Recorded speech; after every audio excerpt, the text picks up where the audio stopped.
Welcome to CFK. Okay, we're going to talk about handstand push-ups because you guys have got a whole lot of handstand push-ups and pistols today. So what we're looking at is the position of your hands and then also where your weight is when you're coming down to the bottom of your handstand push-up. Ben's going to pick up. What I can see here is he's like maybe a foot away from the wall. So give yourself some distance away from the wall because what I want is I want the body to be at an angle so you can actually use the wall to lean on. You need to be able to lean your weight onto the wall. And if you're too vertical, you're not going to be able to do that as well.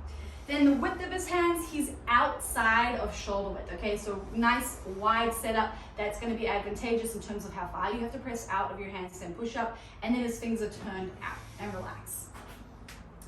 So give yourself a pretty good distance. If you're using an ab mat, it's about an ab mat's length in terms of like where your hands are on the wall. You're turned out, and then you've got your hands outside of shoulder width, okay? So have all those three things.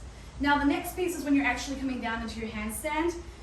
Do not put all of your weight on your head. When you come down, you should have a whole lot of weight in your hands so that you can press up out of the bottom of your handstand without a problem. Do one more for me. Comes down, he taps lightly and then presses straight out again, okay? If you come down and you just relax and rest on your head and the bottom, it's gonna be really hard to load your arms back up out of that dead stop. Think of this as like a dead stop deadlift versus a touch and go deadlift. If you rest in the bottom of your handstand, it's going to be way harder to get that weight up off the ground.